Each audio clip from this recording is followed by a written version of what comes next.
Hello everyone, welcome to my YouTube channel. तो आपण मैंने आज देखिए कि OSS तरफ बहुत सारा वैकेंसी आसी जाइए। देखो वैकेंसी आमर केतेटा 6000 ऊपर पोस्ट माने वैकेंसी आई। तो बहुत पिला माने वेट करेंगे कि OSS तरफ किसी वैकेंसी आसिले से माने अप्लाई करेंगे और तापरे जॉब पाई जाती। तो फ्रेंड्स एबे हमें देखिबा कि ये जो ओडिशा स्टाफ सिलेक्शन कमिशन तरफ ये जो पोस्ट आमर आसी ये पोस्टर माने एलिजिबिलिटी कौन क्वालिफिकेशन कौन माने को माने को अप्लाई करें से सब विषय आपन को मु फुल इनफॉरमेशन देवी। सो फ्रेंड्स आपण माने चैनल टी को सब्सक्राइब करिया सह वीडियो टी को निश्चित भाव लाइक करिए बोली मु आशा करूची। तो चलतु फ्रेंड्स देखिबा ए नोटिफिकेशन टी माने को विषय रे आसी। तो देखंतु एटा हमर आइची 22/10/2024 रे माने आज रिसेंटली एटा आसी नोटिसटा। तो फ्रेंड्स देखंतु टोटाली पोस्ट हमर एटे 6025 टी पोस्ट अच्छी। तो यहाँ पोस्ट माने कौटी एलिजिबिलिटी देखंतु लिव ट्रेनिंग रिजर्व्स टीचर मानक माने लिव ट्रेनिंग रिसर्च टीचर मानक गवर्नमेंट सेकेंडरी स्कूल ले जो माने रहिबे सही मानक ही ये पोस्ट टी बाहरी।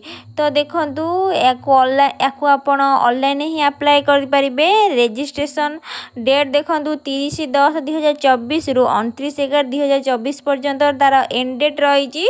तो सबमिट एप्लिकेशन तो देखिले आपन ऑनलाइन देखिले एप्लिकेशन। तो ये टीचर पे आपन तो जानिथिबे गोटे कोर्स करिया पड़े सेटा हउची बीडी। तो जो माने बीडी करिथिबे आ वेट करथिबे कि केबे जॉब बाहरिबो टीचर जॉब आमे अप्लाई करिवे कोर्स। तो सेही माने पई ही एटा बहुत बड़ खुशी खबर कि से मानक पई चली आसला कि चाकरी पदवी एति खाली अछि। जो माने भी बीडी करचंती से माने अप्लाई करिवे आ जॉब माने एग्जाम क्वालिफाई कले से माने जॉब टी को पाई जिवे। देखंतु केते पोस्ट को टीचर माने केतेटा पोस्ट बाहरची आपण देखि पारे।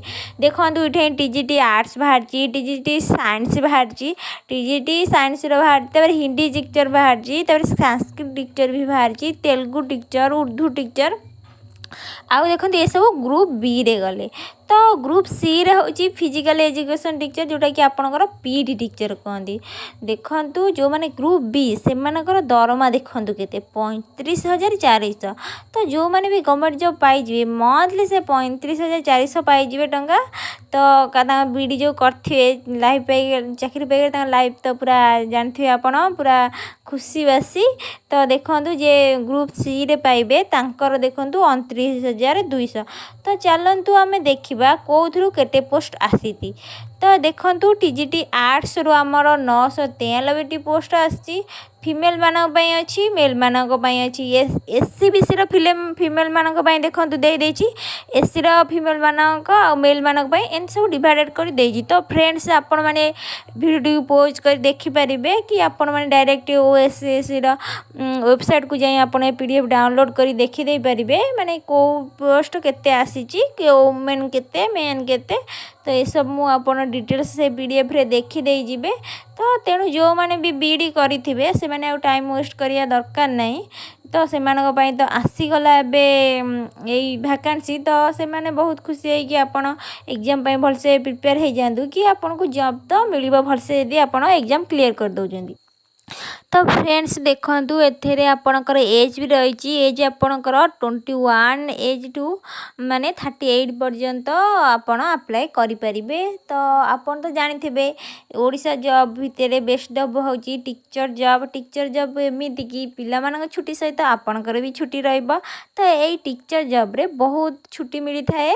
जो माने भी टीचर जॉब करि थांती भी लाइफ तांकर बेस्ट निज जिल्ला रे भी से माने चाकरी पाई जाई थांती तांको अधिक कष्ट करिया पड़े था जमी डिफेन्स जॉब रे कि एमि सेमि अलग आड़े जीव किंतु टीचर जॉबटा बहुत सेफ मैंने खास कर झील मानी। तो फ्रेंड्स तो आपन को आज भिडियोटी केमिति लगिला। तो OSS रो ए नुआ अपडेट टी आपन को जदी भल लागि मो वीडियो तो फ्रेंड्स आपन मो चैनल को सब्सक्राइब करिया सह वीडियो को निश्चित भाव में लाइक करिवे बोली मु आशा करूची। तो एमिति आपन माने जेतेबेले भी जॉब बाहरिबो ता न्यूज़ पाइबा पई जदी चाहतांती तेबे मो चैनल को सब्सक्राइब निश्चित भाव में करिवे।